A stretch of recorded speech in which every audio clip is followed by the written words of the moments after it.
جب حضور سرور عالم صلی اللہ علیہ وسلم نے وصال ظاہری فرمایا تو صحابہ کرام پر قیامت قائم ہو گئی، زندگیاں اجڑ گئیں، غم مصطفیٰ صلی اللہ علیہ وسلم میں لوگ بے قرار ہو گئے۔ انہی میں حضرت بلال حبشی رضی اللہ تعالی عنہ بھی تھے۔ آپ مدینے کی گلیوں میں دیوانہ وار پھرتے اور لوگوں سے پوچھتے، بھائیوں تم نے کہیں رسول اللہ صلی اللہ علیہ وسلم کو دیکھا ہے؟ اگر دیکھا ہے تو مجھے بھی دیدار کرا دو، مجھے بھی میرے سرکار علی وقار کا پتہ بتا دو۔ آقا آ جائیے، آقا آ جائیے۔ مدینے کی گلیوں میں ہر جگہ محبوب کے قدموں کے نشان ہیں۔ آخر کار حضرت بلال اپنے آقا کی جدائی کی تاب نہ لا کر مدینے سے ہجرت کر کے ملک شام کے شہر حلب میں چلے گئے۔ تقریباً 1 سال کے بعد خواب میں پیارے آقا صلی اللہ علیہ وسلم کا دیدار کیا۔ سرکار علی وقار علیہ السلام فرما رہے ہیں، اے بلال تم نے ہم سے ملنا کیوں چھوڑ دیا ہے؟ کیا تمہارا دل ہم سے ملنے کو نہیں چاہتا؟ آنکھ کھل گئی، اضطراب بڑھ گیا۔ لبیک یا سیدی، اے آقا غلام حاضر ہے کہتے ہوئے اٹھے اور راتوں رات اونٹنی پر سوار ہو کر مدینہ طیبہ کی طرف چل نکلے۔ دونوں عالم کے سرکار آ جائیے۔ رات دن برابر سفر کرتے رہے، آخر کار مرکز عشاق دیار مدینہ کی نورانی اور پرکیف فضاؤں میں داخل ہو گئے۔ مدینے میں داخل ہوتے ہی دل کی دنیا زیر و زبر ہو گئی۔ سیدھے مسجد نبوی میں پہنچے اور سرکار علی وقار کو تلاش کیا، مگر سرکار ذی وقار علیہ السلام نظر نہ آئے۔ پھر حجروں میں تلاش کیا، وہاں بھی پیارے آقا علیہ السلام انہیں نہ ملے۔ بے قرار ہو کر مزار پر انوار پر حاضر ہو گئے اور روتے روتے عرض کرنے لگے، کہاں ہو یا رسول اللہ، کہاں ہو یا رسول اللہ۔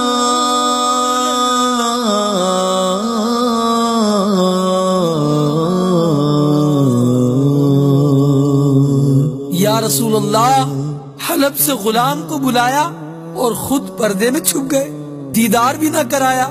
روتے روتے حضرت بلال بے ہوش ہو کر قبر انور کے قریب گر گئے۔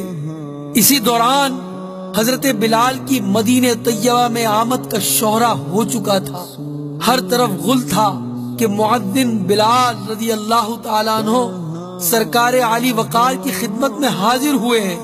جب حضرت بلال رضی اللہ تعالی عنہ کو ہوش آیا تو دیکھا کہ ہر طرف لوگوں کا ہجوم ہو گیا ہے۔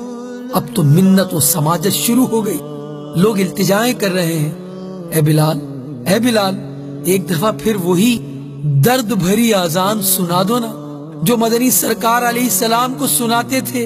حضرت بلال ہاتھ جوڑ جوڑ کر سب سے معاذرت طلب کر رہے ہیں، بھائیوں یہ بات میری طاقت سے باہر ہے، کیونکہ میں جب حضور اکرم صلی اللہ علیہ وسلم کی حیات ظاہری میں اذان کہا کرتا اور جس وقت میں اشہد ان محمد رسول اللہ کہا کرتا تو پیارے سرکار علیہ السلام کا آنکھوں سے دیدار کر لیا کرتا تھا۔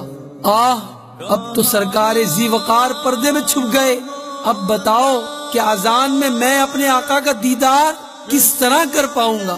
مہربانی فرما کر مجھے اس خدمت سے معاف کر دو، مجھ میں برداشت قوت نہیں۔ ہر چند لوگوں نے اصرار کیا مگر حضرت بلال نے انکار ہی کیا۔ بعض حضرات صحابہ کرام نے رائے دی کہ کسی صورت سے حسنین کریمین کو بلایا جائے، اگر آقا کے شہزادے بلال سے اذان کی فرمائش کریں گے نا تو حضرت بلال ضرور مان جائیں گے، کیونکہ حضور علیہ السلام کے اہل بیت سے حضرت بلال کو بے حد محبت ہے۔ چنانچہ یہ رائے پسند آئی۔ ایک صاحب جا کر حسنین کریمین یعنی حسن و حسین رضی اللہ تعالی عنہما کو بلا لائے۔ آتے ہی حضرت حسین نے حضرت بلال کا ہاتھ پکڑ لیا اور فرمایا اے بلال آج ہمیں وہی اذان سنا دو نا جو ہمارے نانا جان کو سنایا کرتے تھے۔ حضرت بلال نے پیارے حضرت حسین کو گود میں اٹھا لیا اور پھر کہا تم میرے پیارے محبوب کے کلیجے کے ٹکڑے ہو، مصطفیٰ کریم صلی اللہ علیہ وسلم کے باغ کے پھول ہو، جو کچھ تم کہو گے وہی ہوگا۔ شہزادے اگر میں نے انکار کر دیا، کہیں تم روٹھ گئے تو مزار میں سرکار علیہ السلام بھی رنجیدہ ہو جائیں گے۔ اب حضرت بلال نے اذان شروع کر دی۔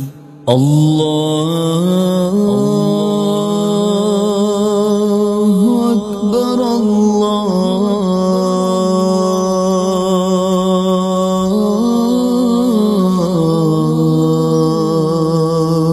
اکبر اکبر۔ مدینے کی فضاؤں میں جب حضرت بلال کی پرسوز آواز گونجی تو اہل مدینہ کے دل ہل گئے۔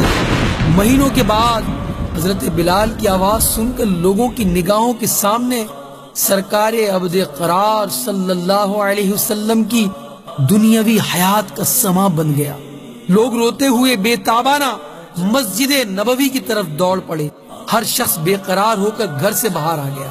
عورتیں، بچے سبھی مضطربانہ گلیوں میں نکل آئے۔ لوگ غم مصطفیٰ علیہ السلام میں نڈھال ہو رہے تھے، ہچکیاں لے لے کر رو رہے تھے۔ جس وقت حضرت بلال نے یہ پڑھا اشہد ان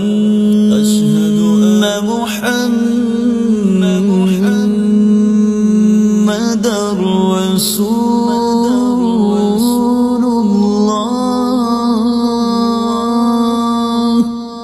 تو ہزارہ چیخیں ایک ساتھ فضا میں بلند ہوئیں، جس سے فضا دہل گئی۔ مرد، عورتیں سبھی زار و قطار رو رہے تھے۔ ننھے ننھے بچے اپنی ماؤں سے لپٹ کر پوچھ رہے تھے امی جان، امی جان، سرکار علیہ السلام کے مؤذن حضرت بلال تو آ گئے، مگر رسول اللہ علیہ السلام کب مدینے تشریف لائیں گے؟ حضرت بلال نے جب اشہد ان محمد رسول اللہ کہا تو بے ساختہ نظر منبر رسول کی طرف اٹھی۔ منبر خالی تھا۔ مصطفیٰ علیہ السلام کا دیدار حضرت بلال نہ کر پائے، ہجر رسول سے بے قرار ہو گئے اور غم مصطفیٰ کی تاب نہ لا سکے، بے ہوش ہو کر گر گئے۔ اور جب بہت دیر کے بعد ہوش آیا، اٹھے اور روتے ہوئے پھر ملک شام کی طرف روانہ ہو گئے۔